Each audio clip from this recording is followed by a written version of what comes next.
All right, so this year, big thank yous to the committee.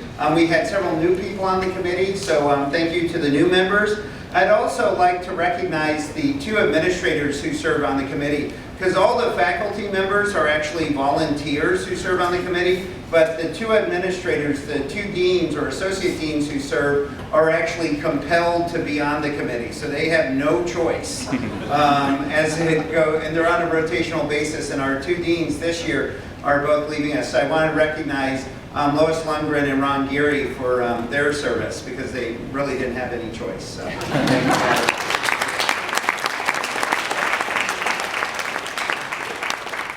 I'd also like to thank everyone who chose to go to the finalist stage. I'd like to really recognize the large number of applicants from science and math. It was one of the largest numbers of applicants we've had from those disciplines in years. So thank all of you from science and math who applied this year, and also from career education. So this year we're changing things slightly, because last year I got a lot of great feedback about the fact that I knew last year's recipient, Crystal Dinwiddie, so well, and how people thought that made the ceremony a little more meaningful than just reading something that people had submitted. So this year, we're going to actually have somebody who really knows the recipient well come up and speak about them. So, no introduction? This is Roger Berger, adjunct faculty.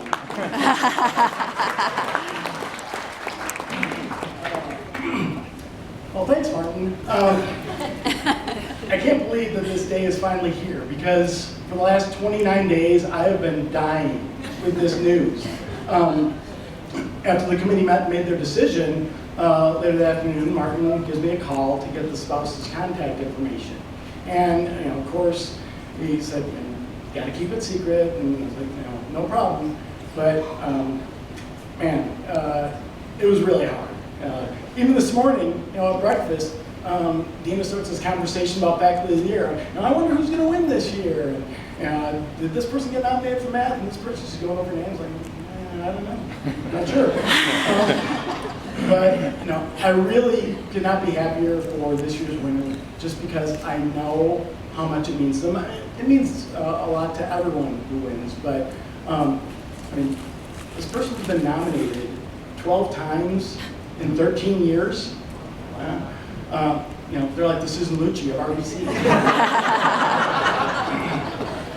And the first few years, it wasn't that big a deal. They didn't expect to win. They only been here a couple of years. But by about the 7th or 8th year, they started asking me, what do I have to do to win this thing? And I just said, keep doing what you're doing. Your time's going to come. You're obviously doing a fantastic job in the classroom, because the students keep nominating you year after year after year. Their list of accomplishments, and we couldn't possibly read them because we'd be going all morning.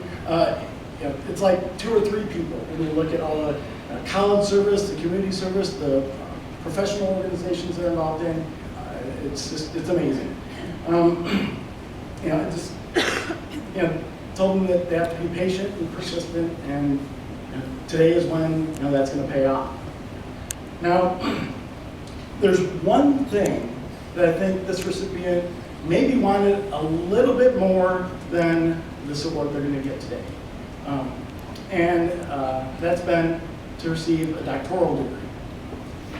And now I think the math people all know who I'm talking about. But the rest of you, we have to wait a second. In 2003, this person enrolled in NIU. A class here, a couple classes there. Before long, they applied formally to the PhD program in the math department down there. Went through all the qualifiers and picking an advisor, and I mean, a lot of you know that whole process all too well. Finally this summer, beginning of fall semester, light at the end of the tunnel. And so, started in 2003, we're talking 2013, dissertation defense is scheduled for October 29th. And of course, naturally they're kind of nervous, anxious about it, but everyone's telling them, don't worry, it's going to be fine. Nobody ever fails their defense. Yeah, of course they're saying it was the first time for everything. But, he said, your committee advisor, they would never schedule something like that if they didn't think you were ready. So, I started to feel a little bit better. On that Monday morning, I stopped in their office and said, how you feeling? He said, I finally feel like I'm ready to go. I worked out a lot this weekend, and I'm ready. Tomorrow, I'm going to be fine. About noon that day, they get a call from their advisor. It's one of those Houston, and turned out that the advisor said, we really can't go through it tomorrow. There's some issues we have to work out. But don't worry, you're still going to be able to do it this semester. But we're going to have to delay. And I guess you could look at it as 10 years, and you have to wait 6 more weeks. What's that? I witnessed it, and it's agonizing and gut-wrenching. It was not good. But it had a happy ending because 1 month ago today, December 10th, I sat and watched them deliver a flawless dissertation defense. And on that day, I thought, I couldn't be prouder of my friend and colleague. But then a couple days later, Martin calls me and thought, okay, I guess now I can be prouder of my friend and colleague. And then here we are today. So, are you guys ready? That was pretty lame this time. Are you guys ready? Yeah! All right. So let's make some noise. The 2014 Rock Valley College Faculty of the Year, Dr. Paul McCombs.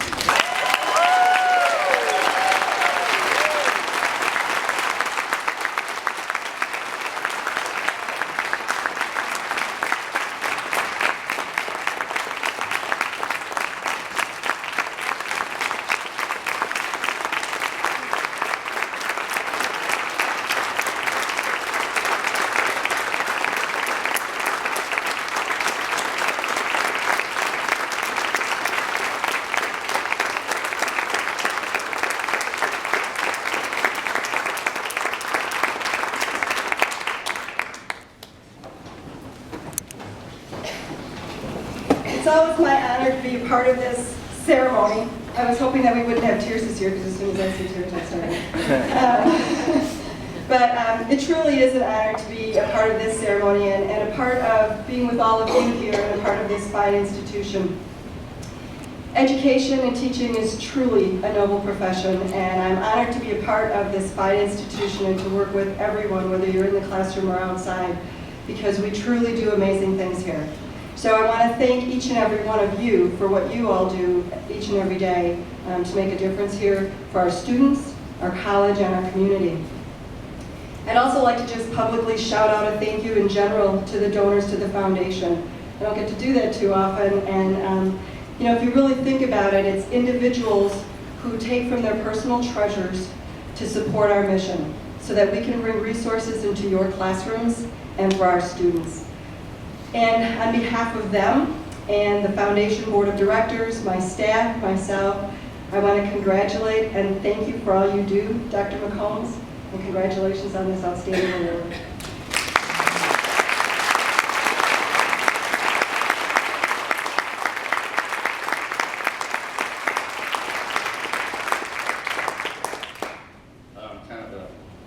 Kind of touched and really appreciate it. Kind of speechless for words right now. I do appreciate my department. They've been great, very supportive of me throughout the whole time I've been here. It's just a real honor to be nominated, actually be awarded this prestigious award and many other great faculty. I know I'm not maybe the best one, but I know that everybody out here deserves this award. I'm just thankful that it was my time this time. I don't know how it happened, but I'm really grateful.